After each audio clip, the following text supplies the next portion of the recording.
Put your hand on your head. Raise your hand. હવે આંગળી આસમાન તરફ ચીંધો. આંગળી નાક ઉપર મૂકો. આંગળી કાન ઉપર મૂકો. આંગળી દાઢી ઉપર મૂકો. આંગળી દાઢી ઉપર મૂકો. જો હવે મૂકી દો. આ એક્ટિવિટીનો શું અર્થ છે? તમે બોલો ને એના કરતાં તમે કામ કરો ને, જે કરો ને એ વધારે દેખાય. મેં તમને શું કીધું હતું કે દાઢી ઉપર આંગળી મૂકો. મેં મૂકી ક્યાં? ગાલ પર મૂકી. દેખાયું શું? આ.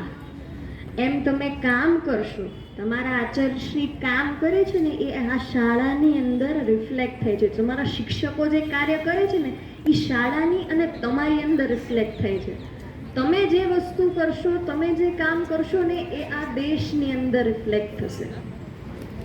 દર વખતે આવીને કહું છું, દરેક સ્વાતંત્ર્ય પર્વે આવીને કહું છું, પ્રજાસત્તાક પર્વે આવીને પણ કહું છું કે આ એક દિવસીય દેશભક્તો જે કચરો ફેલાવે છે ને એને આપણે ઓછો કરવાનો એ આપણી પહેલી ફરજ.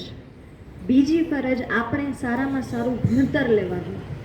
ડૉક્ટર, એન્જિનિયર, રાજનેતા, પછી આઈએએસ આઈપીએસ ઓફિસર્સ એટલે કે સરકારી અધિકારી, આ બધું બનવાનું તો સપનું આપણું છે જ, પણ આપણે ભારતના એક સારા નાગરિક બનીએ એવી કોશિશ જરૂર અને જરૂર કરવાની.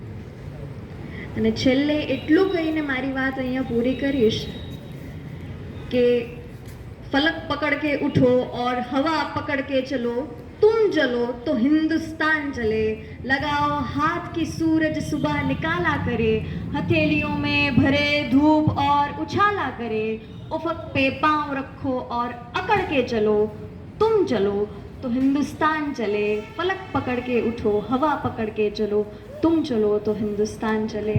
આપ સૌનો ખૂબ ખૂબ આભાર કે મને અહીંયા બોલાવી અને બોલવાનો મોકો આપ્યો. Thank you very much. અને ફરીથી સ્વતંત્ર પર્વની ખૂબ ખૂબ શુભકામનાઓ.